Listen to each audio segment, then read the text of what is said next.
Biblia en la primera carta a Pedro, 1 de Pedro capítulo 4, 1 de Pedro capítulo 4, versículo 12 al 19. 1 de Pedro 4, versículos 12 al 19. Amados, no se sorprendan del fuego de prueba que os ha sobrevenido, como si alguna cosa extraña les aconteciera, sino gócense por cuanto son participantes de los padecimientos de Cristo, para que también en la revelación de su gloria se gocen con gran alegría. Si son vituperados por el nombre de Cristo, son bienaventurados, porque el glorioso Espíritu de Dios reposa sobre vosotros. Ciertamente de parte de ellos Él es blasfemado, pero por vosotros es glorificado.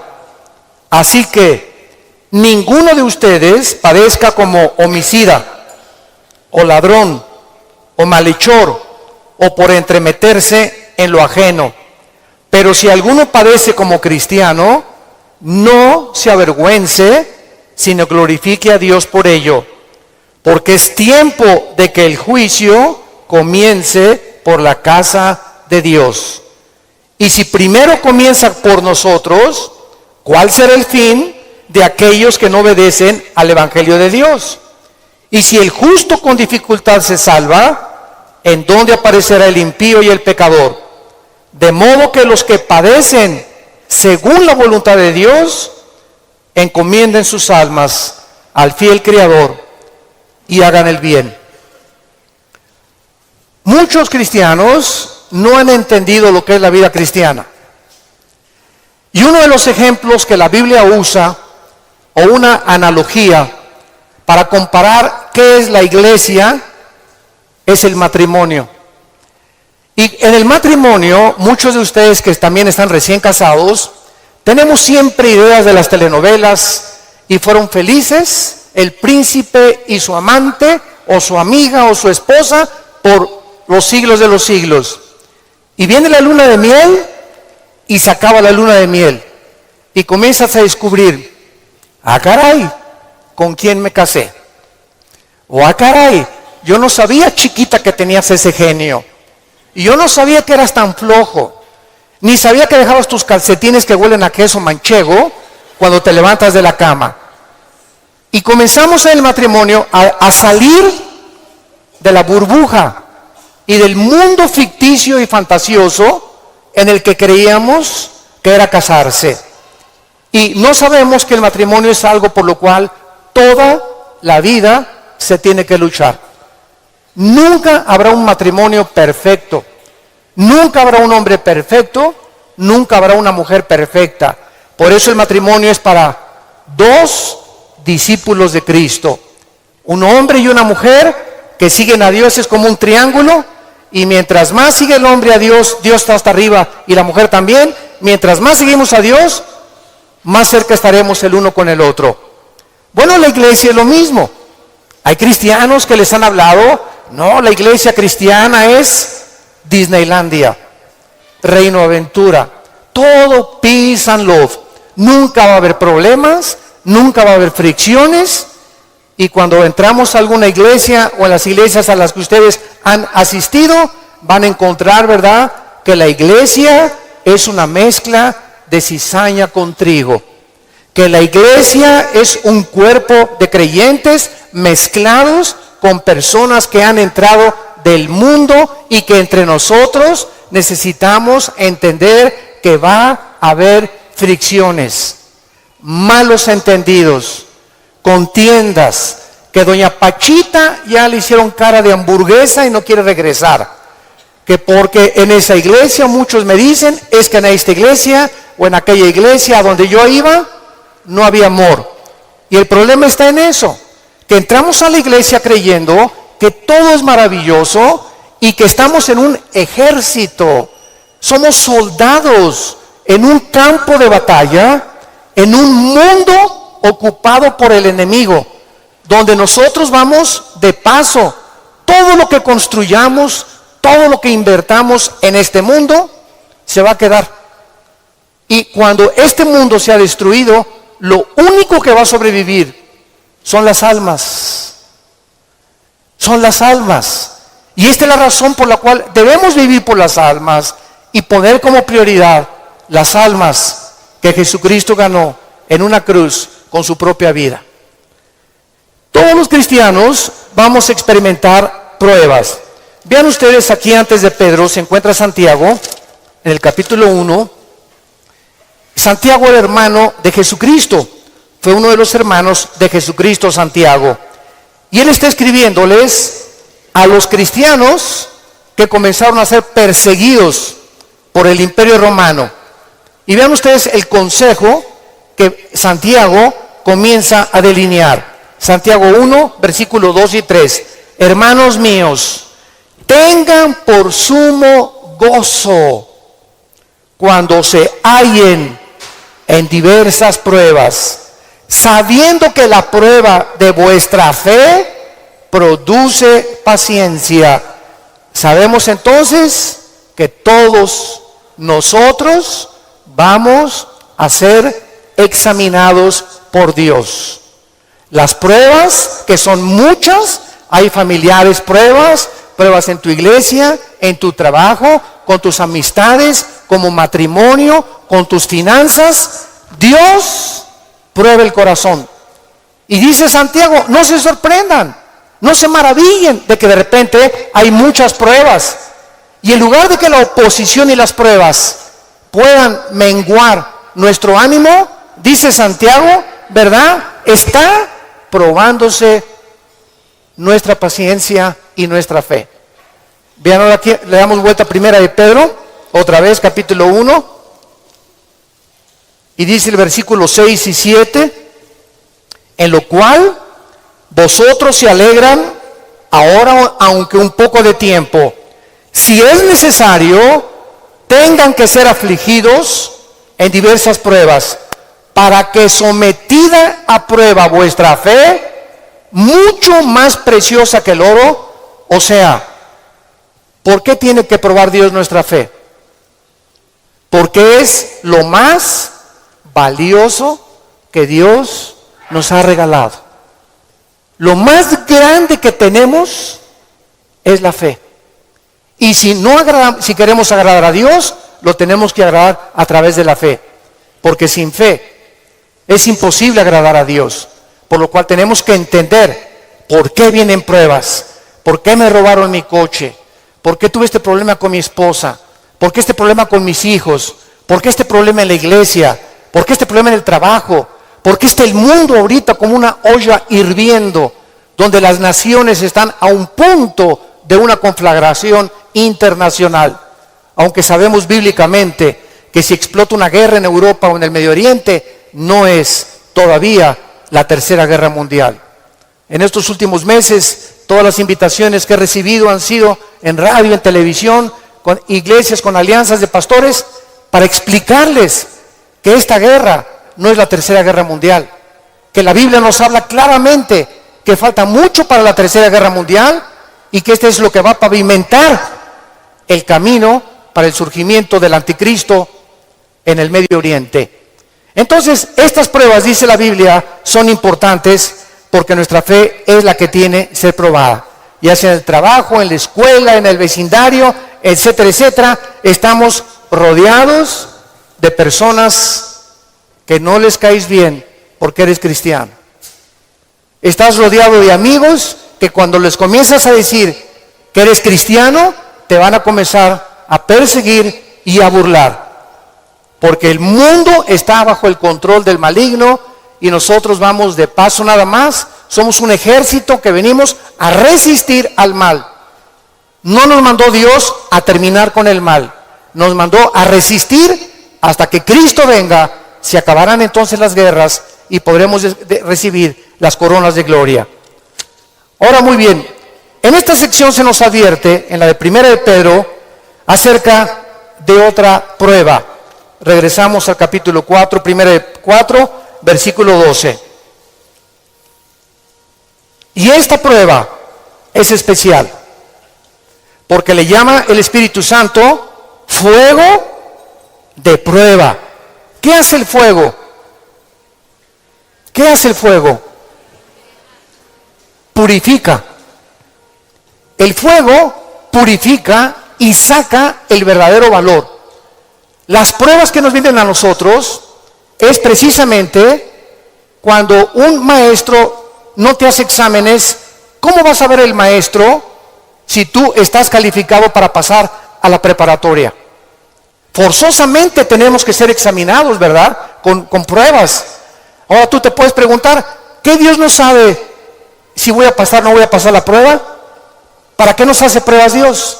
Los maestros, yo entiendo que es para saber el coeficiente intelectual o la intelectualidad o el conocimiento que tienen los alumnos. Pero Dios, ¿por qué nos prueba? ¿Cuál es la respuesta? Dios sabe lo que hay en tu corazón, pero Él quiere que nosotros sepamos lo que hay en nuestro corazón.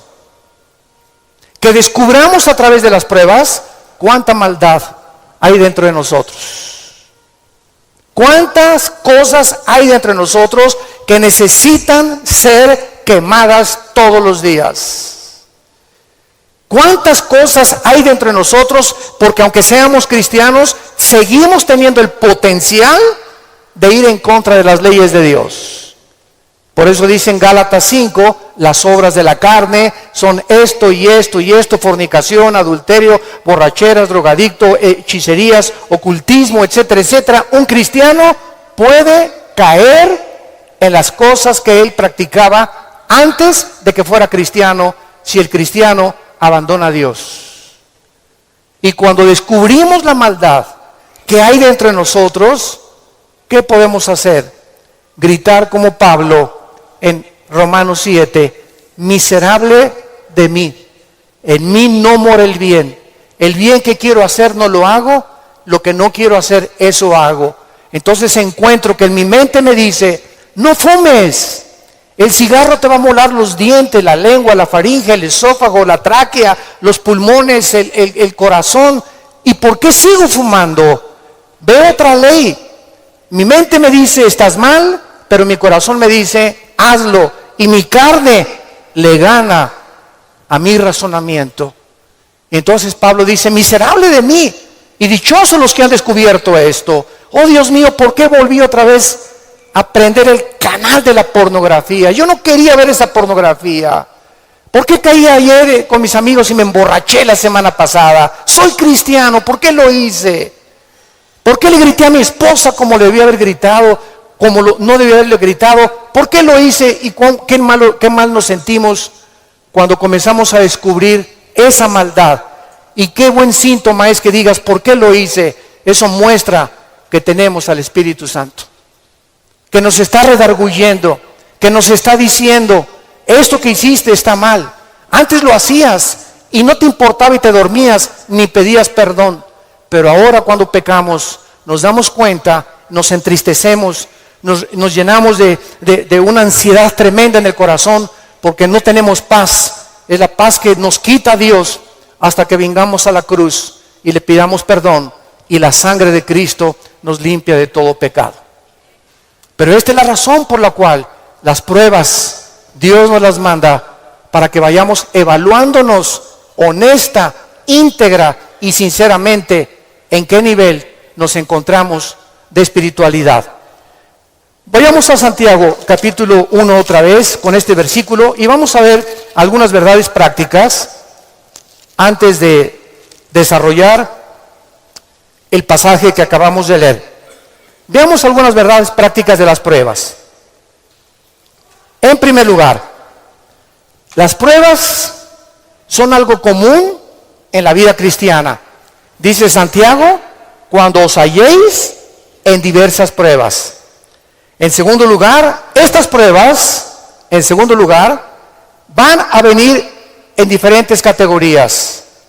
De repente, estás tranquilo, eres deportista, tomas vitaminas, estás perfectamente sano y te vas a hacer unos exámenes de sangre, y las radiografías y la biometría hemática de sangre te dice el médico, tiene usted cáncer o tiene usted diabetes, o padece usted un problema, ¿verdad?, renal, etcétera, etcétera. En el momento que oímos esa noticia, toda nuestra vida cambia. En ese momento dices, ¿qué me está pasando? ¿Cómo me pudo suceder esto a mí? Fue una prueba de fuego. O de repente tu hijo cayó y chocó, o tu hija se mató, o tu esposo se murió, o se cayó tu casa, o se incendió tu coche. Nunca sabemos qué va a suceder el día de mañana. Entonces tenemos que estar preparados para entender que estamos en un mundo donde somos vulnerables y donde cualquier cosa puede suceder, y Dios lo va a permitir con un propósito siempre, siempre santo, que va a resultar para un bien. Cuando oigas de ese accidente, de esa enfermedad y de ese problema, no lo entendemos. ¿Qué está pasando en la iglesia? ¿O qué pasó en mi casa? ¿O qué pasó con el gobierno? ¿O un golpe de estado? No entendemos cuando explota una bomba. Hay mucho humo y no se puede entender qué es lo que está pasando. ¿Qué verdad? No hay verdad. ¿Será mentira? ¿Será melón? ¿Será sandía? Y no es hasta que el humo se va, pasa una semana o 2 semanas, cuando comienzas a ver y a entender. Si tú en esa prueba, escúchame muy bien, durante esa prueba que estás atravesando, no te sueltas, pase lo que pase en tu vida. Si tú no te sueltas de Cristo, no te imaginas cómo Dios te va a bendecir, te va a fortalecer y vas a madurar espiritualmente como no te imaginas. ¿Qué se probó cuando te dijeron que estabas enfermo? ¿Qué se probó cuando oíste que te robaron tu coche?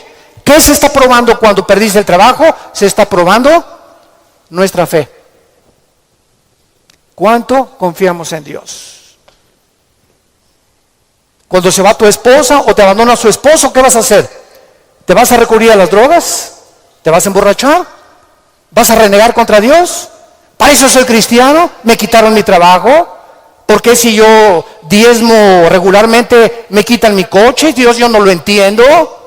¿Y por qué me corren de mi trabajo si sabes que tengo que mantener a mi familia? Dios está buscando que nosotros veamos nuestra reacción, porque nuestra reacción determina el nivel espiritual que tenemos de fe. Y es precisamente en esas pruebas, en esas reacciones, donde Dios sabe cómo vas a reaccionar. Vamos rápidamente a Génesis capítulo 22. En el Antiguo Testamento, y veamos la prueba de fuego que pasó a Abraham.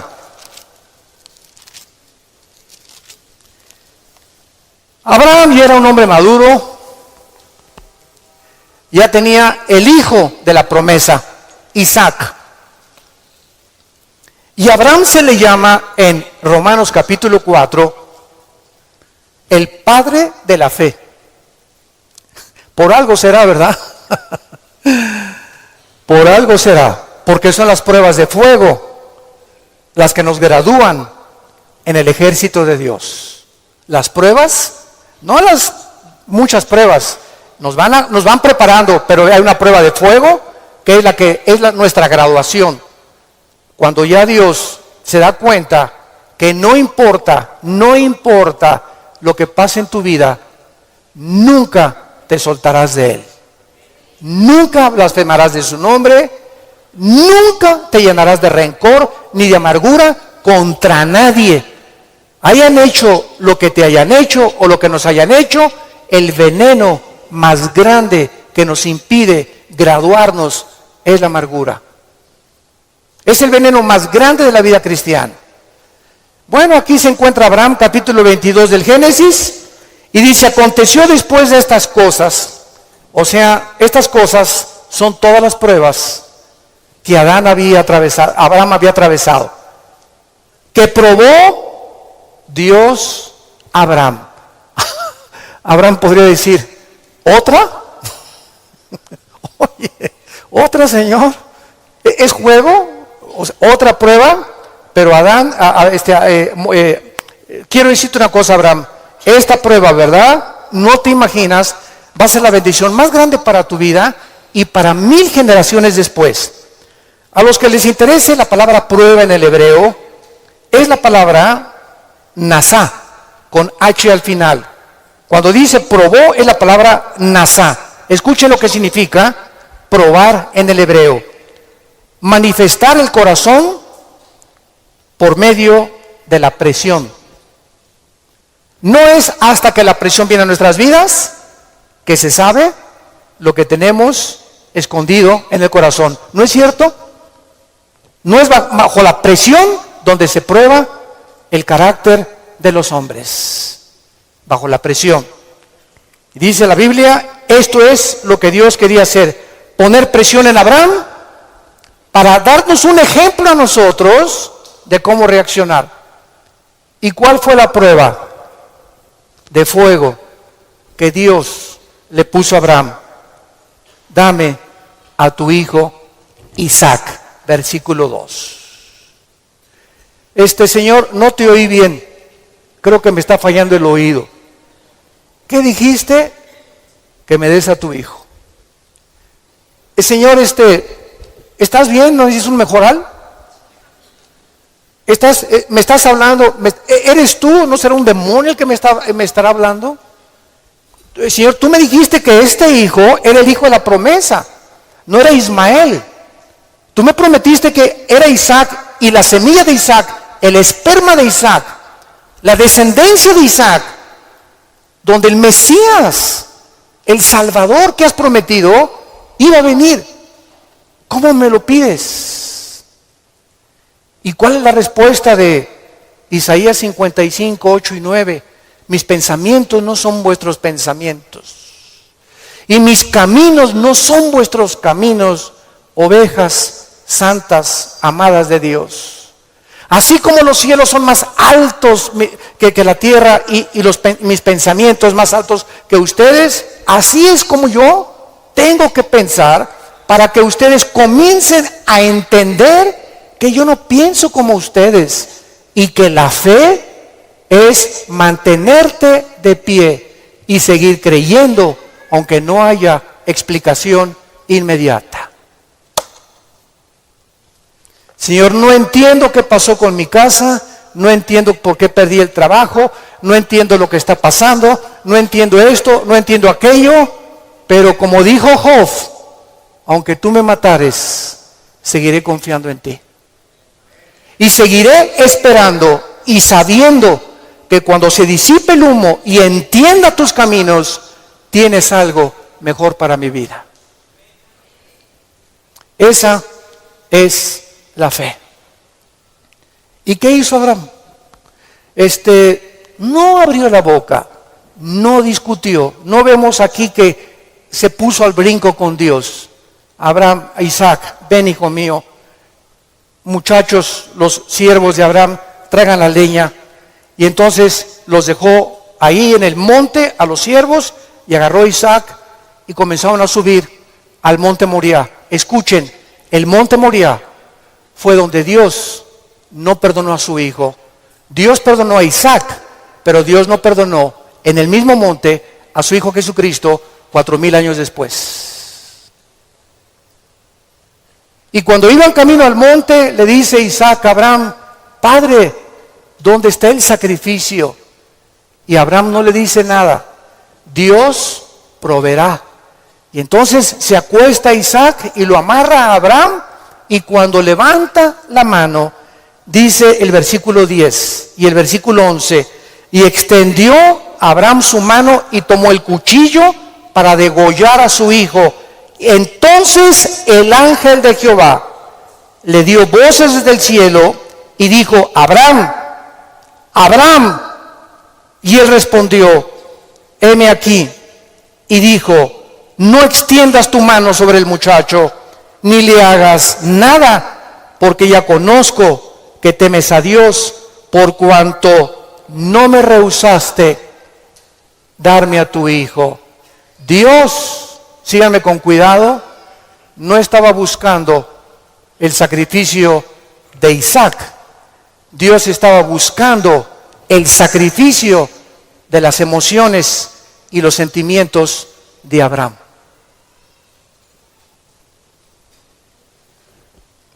Abraham tenía que pasar la prueba de morir a sus emociones y a sus sentimientos y amar a Dios con todas sus fuerzas y con todo su corazón, escúchenme, más que a su hijo.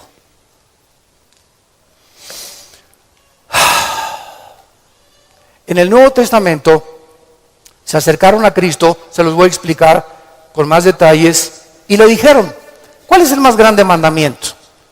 Y contestó Jesucristo, amarás a Dios con todo tu corazón, con todas tus fuerzas y con toda tu alma, y a tu prójimo como a ti mismo. Muy bien, hace algunos años yo le pregunté, orando le pregunté a Dios, porque alguien, ¿verdad?, me metió una idea satánica, un ateo, en un hotel, me acuerdo que se acercó y me dice, oiga, señor Alducin, el Dios que ustedes adoran es un misógeno, es un ególatra, es un Dios que solamente busca a Él, que nada más dice, ámame a mí con todo tu corazón, más que a tu esposa, más que a tus hijos. ¿Cómo puede ser esto posible? Me dijo este ateo. ¿Cómo puede usted reconciliar a un Dios que nos diga que lo amemos más a Él que a la propia familia? Y entonces me fui muy confundido. Me comenzó a dar vuelta, porque en ese momento me quedé así, ¿verdad? Le dije, ¿sabe una cosa? Voy a orar y le prometo que voy a buscar una respuesta de Dios. Nadie me había hecho nunca ese ataque a mi fe. Entonces pasó como unas 2 semanas, me puse a orar, ayuné como 2 días buscando esta respuesta y fue tan clara de parte de Dios. Y el Señor me mostró en la Biblia lo siguiente. Mira, hijo, me dice Dios, cuando yo les pido a ustedes, ámenme con todo mi corazón y con toda mi mente, ¿saben por qué se los pido?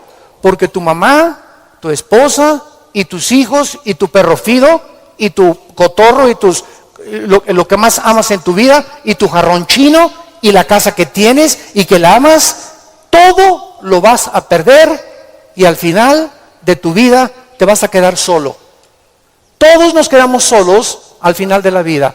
Los hijos se tienen que ir, si no se casan se mueren, la esposa tiene que morir, él tiene que morir, escúchame muy bien. Y si tú tenías todos tus afectos en tu hijo que se fue, o en tu esposo que se fue, o en tu perro que te quitaron, cuando se vaya tu hijo, cuando te quiten a tu esposo, cuando te abandone tu mujer, te vas a hundir porque no tendrás las fuerzas de seguir viviendo. Pero cuando amas a Dios con todo tu corazón y con toda tu alma, y pierdes algo por acá, y pierdes algo por acá, y pierdes esto y por acá, ese amor que tú le tienes a Dios es el que nos sostendrá para seguir viviendo con Él, con las fuerzas de seguirlo amando. Denle gloria a Dios, de veras.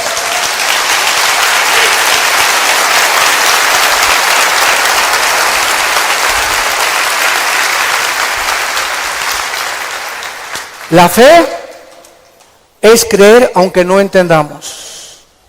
Si Dios lo dijo, tiene una razón. Detrás de cada mandamiento de Dios se encuentra la sabiduría de Dios. Cuando Dios le dice a los jóvenes, no forniquen ni tengan relaciones sexuales antes de casarse, gritan los jóvenes y protestan los jóvenes. ¿Nos quieres quitar la felicidad? ¿Qué tiene? ¿Así nos vamos a conocer mejor antes de casarnos? Pero detrás de esa prohibición que Dios tiene es el inmenso amor que Él nos dio desde la cruz. Por amor te lo digo, jovencita, te dice Dios, por amor que te tengo, joven que me escuchas.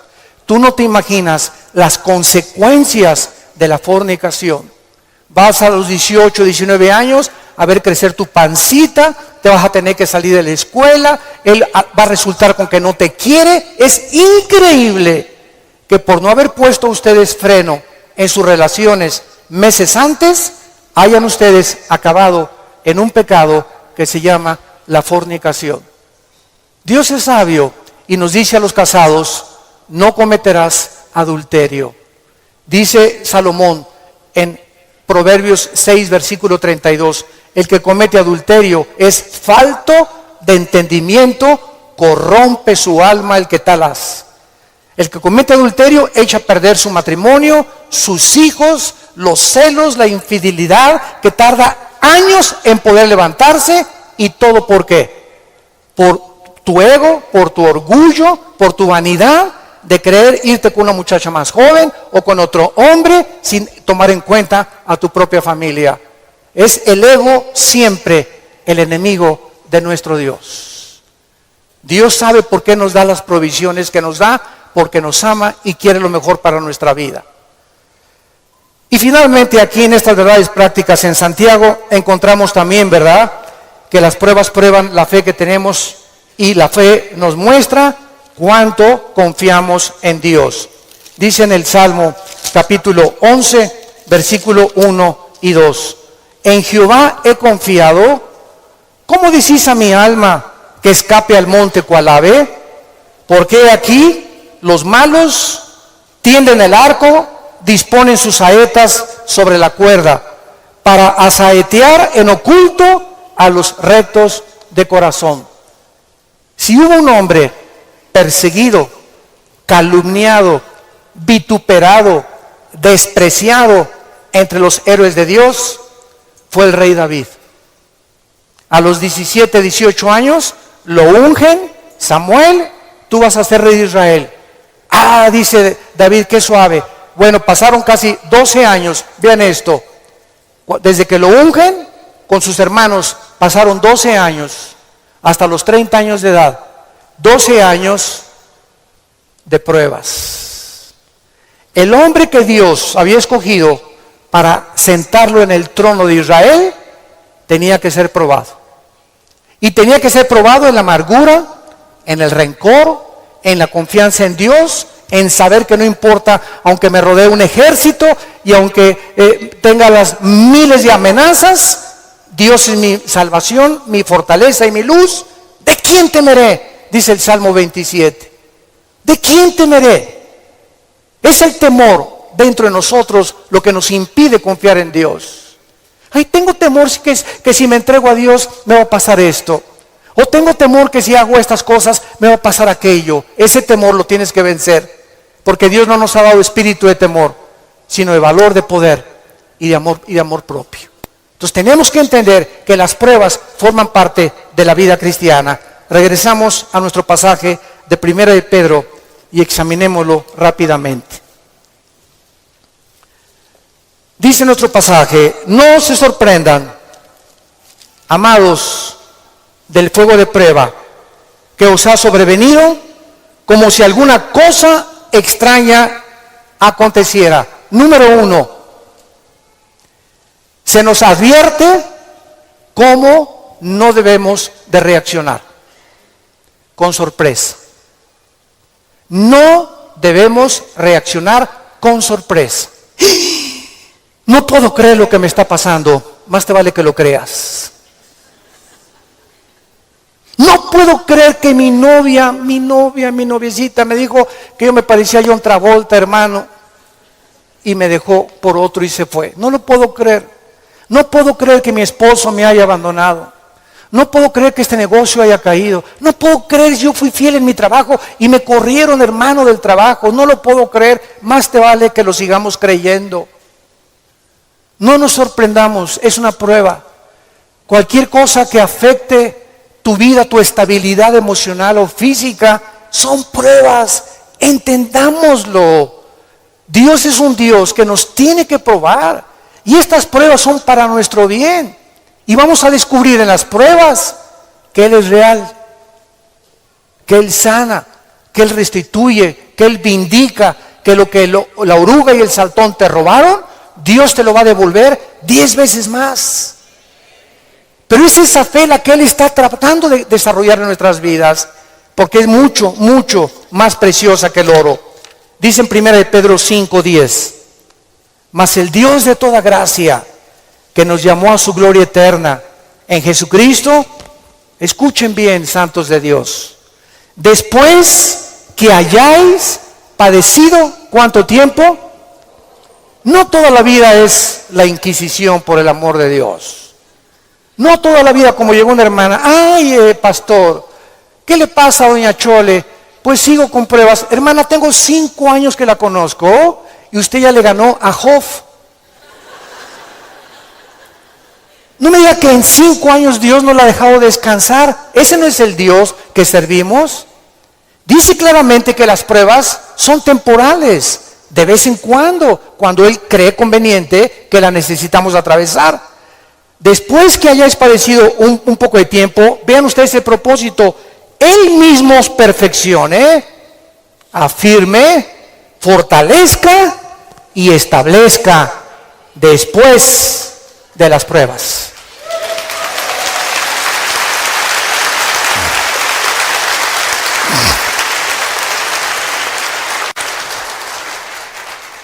Ahora, veamos lo que tenemos que hacer. Primero de Pedro, en nuestro pasaje capítulo 4, versículo 13. Número 1, se nos manda que cuando te digan, te robaron tu coche, se fue tu esposo, se fue tu esposa, te pasó esto, te pasó aquello, te goces. Cualquiera diría, ¿está usted loco? ¿Está usted loco? ¿Cómo me voy a gustar cuando me dijeron que tengo diabetes? ¿Cómo voy a gustar cuando me robaron la cartera del cristalazo? Hermano, ¿no está viendo cómo estoy? Que tengo aquí un martillo para encontrar el que me rompió el carro. Le voy a dar un martillazo en la cabeza si me lo encuentro. O mi esposo, ¿verdad? Con la cara de cocodrilo. Qué bueno que se fue el cocodrilo y que se fue, ¿verdad? Ten mucho cuidado que tu reacción sea de gozo. Y les voy a explicar lo que se encuentra detrás. Cuando Job llegaron y le dijeron, quemaron tu rancho, tus camellos, tus ovejas, tus vacas y tus hijos. Y estoy seguro, por la clase de esposa que tenía, que si ella se lo hubieran llevado, hubiera estado más contento. Y a propósito, Dios se la dejó a ella. Yo entiendo cada vez más a mi Señor. No por ti, mi amor, mi esposa no va a creer. Y entonces la esposa llega, ¿verdad? Y le dice a Job, maldícelo, maldice a Dios. Y contesta Job y le dice a la esposa, vean la calidad moral y espiritual y de fe que tenía este hombre en Dios. ¿Qué acaso recibiremos de Dios solo lo bueno y no lo malo? Bendito sea el nombre de Dios, porque Él da y Él quita en su soberanía. Qué tremendo, ¿verdad?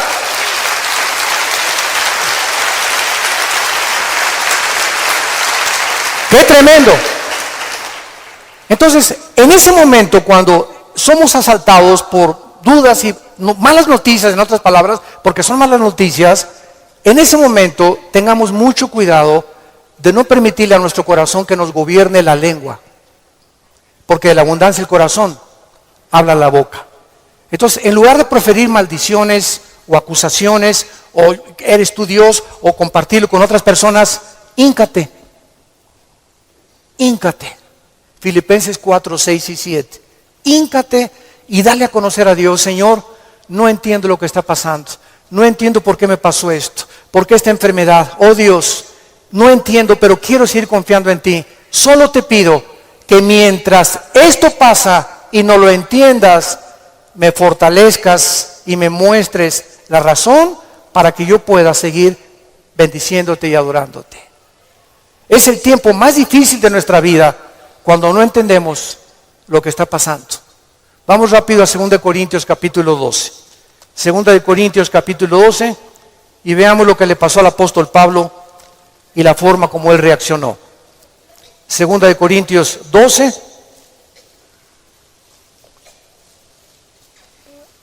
Pablo fue uno de los pocos hombres, junto con Enoc y Elías y el apóstol Juan, que subieron al cielo. En el Nuevo Testamento, Pablo y Juan fueron los dos únicos apóstoles que subieron al cielo sin morir. Fueron sacados de su cuerpo espiritualmente. Y Pablo lo llevó Dios al tercer cielo, donde habita Dios. Y cuando Pablo regresó a la tierra, su espíritu salió de su cuerpo y su espíritu volvió a entrar a su cuerpo. Pablo dice que lo que él oyó allá en el cielo y lo que él vio, no había palabras humanas para poder describirlo. Y como fue una experiencia tan impresionante, pero tan grande, que cabía la posibilidad, dada la naturaleza humana pecaminosa que aún tenemos, Dios tuvo que darle una prueba a Pablo y ponerle un aguijón en su cuerpo físico, alguna enfermedad. Y esta enfermedad no sabemos qué es. Algunos han especulado que era algún problema oftalmológico, porque dicen Gálatas, mira con cuán grandes letras les escribo. Bueno, no sabemos, ¿no? Entonces Pablo tenía algo en su cuerpo que lo atormentaba, y se hincó delante de Dios y le dijo: Señor, quítame este aguijón. No, Pablo. Señor, te ruego, quítamelo. No, Pablo. Señor, te lo imploro como de corazón. Si quieres me voy a la villa y de vuelta de rodillas. Hago lo que tú quieras, quítame este aguijón. Y Dios le contesta y le dice en el versículo 9: y el Señor me ha dicho, bástate mi gracia. ¿Por qué? Porque mi poder, y lo traduzco en el original griego, está en presente continuo. Mi poder se está perfeccionando a través de esta dolencia física que he permitido que tú tengas. Mi poder se está perfeccionando mientras tú estás sufriendo esta enfermedad en la que estás atravesando. Y entonces Pablo, cuando entiende, detrás de lo que no entendía, por qué Dios permite eso en su vida, contesta Pablo y dice: por tanto, de buena gana me gloriaré más en mis debilidades, para que repose sobre mí el poder de Cristo. Hace poco mi esposa y yo estábamos en Dallas, y ¿se acuerdan de este muchacho que no tiene brazos ni piernas? Muchos de ustedes lo conocen. Bueno, su esposa es mexicana, de Chihuahua. Y estuvimos ahí como una hora mi esposa y yo y nuestros 3 hijos, compartiendo con ellos en una iglesia de Dallas, y nos querían conocer también a nosotros, bueno, que también conocían nuestro ministerio, etcétera, etcétera. Y cuando yo me acerqué a abrazarlo, a este muchacho, ¿de dónde lo agarro? Nunca había tenido esa impresión, me quedé como paralizado. ¿Qué hago, no? Y él me hacía así. Bueno, pues entonces como un costal, ¿verdad? Lo agarré y lo hice así. Y me dice: levántame. Y le comencé a hacer así. Y entonces le pregunté y le dije, sinceramente, platicando con él, ¿por qué nos dijiste que quién era feliz? Y entonces en la reunión que él tuvo, le preguntó a la gente: ¿quién de ustedes es feliz? Y muchos que estaban: yo sí o no. Y me dice: yo les quiero contestar algo. Dios permitió que naciera sin brazos y sin piernas para que yo fuera un testimonio que la felicidad no se encuentra en estar completo, sino en tener el poder de Dios viviendo en tu vida. Shh. ¡Qué tremendo!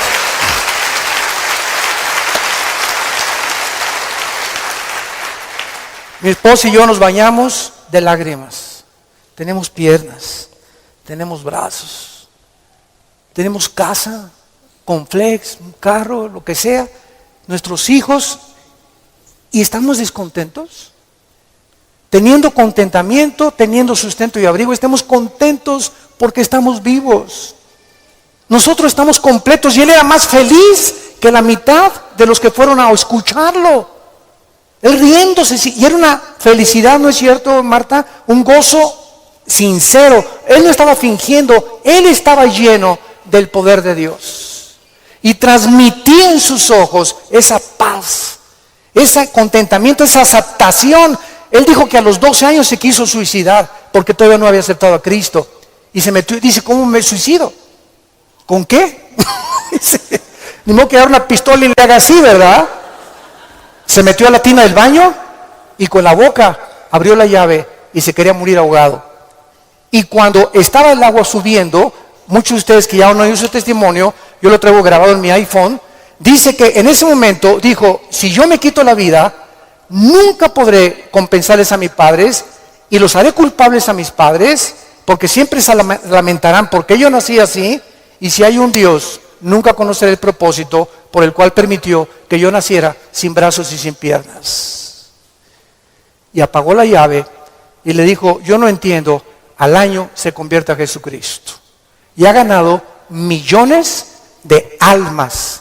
Dios dicen que hay uno entre 15 o 20 millones de seres humanos que nacen así. A este muchacho Dios lo escogió Dios para dar un mensaje al mundo. La felicidad no está en el dinero, ni en tener salud, ni en tener casa, ni en tener vehículos, sino si tú tienes a Jesucristo y la paz de Él que sobrepasa todo entendimiento.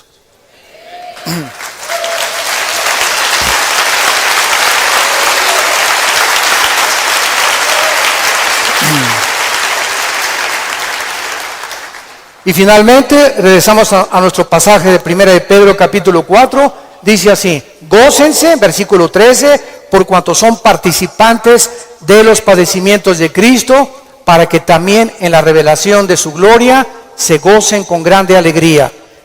En penúltimo lugar, las pruebas nos están haciendo parecernos más a Jesús. Porque es precisamente en las decepciones, en las desilusiones, en las traiciones, en la persecución, en el abandono de tu esposa, en la muerte, etcétera, etcétera, en todas estas cosas que forman parte de la vida, donde comenzamos a entender que no nos sorprendamos, estamos en un mundo muy feo, donde el pecado abunda. Este grupo de ISIS en el Medio Oriente ya no son seres humanos, son zombies, son monstruos, seres humanos deshumanizados completamente, sin ningún sentimiento, sin ninguna emoción, sin ningún corazón, ninguna conciencia. A los niños ahora los enseñan a ellos que a las víctimas les corten la cabeza y jueguen fútbol con las cabezas para desensibilizarlos y deshumanizarlos a los 8 años de edad. Ese es el mundo que vivimos. ¿Nos sorprende? No nos sorprende, porque la Biblia dice, según de Timoteo 3, vendrán tiempos feroces, peligrosos, hombres amadores de sí mismos, donde no les importará absolutamente nada más que su ego y su propia vanidad. Y el imperio y el espíritu de control, todo espíritu que quiera controlar y dominar a los demás, es un espíritu de brujería. ¿Se acuerdan a Cristo antes de morir? Que llegan los hijos de Zebedeo con la mamá. Oye, cuando vengas, quiero que mi hijo Pancho y Pancholín se sienten junto a ti. A este nómbralo ministro de Hacienda y procurador de la República. Y entonces Cristo, viendo que sus discípulos estaban a punto de morir crucificado, estaban buscando posiciones de liderazgo y de control y de autoridad. Y les dije, Cristo, eso los reyes de la tierra, los gobernantes buscan estas cosas, dominar y controlar a los demás. Y esta es la razón de tantas dictaduras, de tantos gobiernos estatistas y totalitarios, personas que quieren seguir gobernando y tener el control de las gentes, pero en ustedes no debe ser así. Y Cristo nos da el secreto, el que quiera ser grande de todos nosotros, lávele los pies a los demás. Sea siervo de los demás. No busques grandezas para ti, busca servir. Porque el más grande entre nosotros siempre será el que siga las pisadas de su maestro. Gracias por tu palabra, Señor, en esta mañana. Gracias, Señor, porque si somos vituperados en el nombre de Cristo, somos bienaventurados. Así que ninguno de nosotros padezca como homicida o ladrón, o que las pruebas que tengamos sean por nuestros pecados. Pero si padecemos como cristianos, no nos avergoncemos. Glorifiquemos a Dios por ello. Encomendemos toda nuestra causa a Dios, porque Él es soberano. Nunca nos dejará y nunca nos desamparará. Bendecimos, Padre, a todos nuestros enemigos. Bendecimos a los que nos calumnian y contienden contra nosotros. Te damos las gracias por estas pruebas, porque está probando lo que hay en nuestro corazón. Si no perdonamos 70 veces 7, no hemos crecido en la gracia y el conocimiento de Jesucristo. Si hay alguna persona en esta mañana que aún no tiene a Jesús, que aún no tienes este corazón que Dios quiere que tú tengas, esta comprensión de la vida espiritual y de lo que es la iglesia y el cristianismo, ven a la cruz, entrégale tu vida diciéndole estas palabras ahí con todo tu corazón: Señor mío y Dios mío, te pido perdón por mi vida, por mis pecados, por mi rebelión a mandamientos que antes no entendía. Ahora sé que tus pensamientos son inmensamente mucho más grandes que la forma como yo creo que tú debes de ser. Tú me creaste y me hiciste nacer con un propósito en la vida. Gracias por la salud que tengo en este momento, por el matrimonio que tengo, por los hijos que nos has dado, por el fruto que traigo en mi vientre, por la casa que tenemos, por todo lo que nos rodea, por el agua, por la luz, las montañas, los cambios de clima. Te bendigo, Señor, haberme puesto en este planeta donde te puedo conocer. Creo que en la cruz pagaste con tu sangre por mi vida y mis pecados. Y te pido, Jesús, porque creo que a los 3 días resucitaste de los muertos, que entres a mi corazón como mi Señor y mi Salvador. En el nombre de Jesús.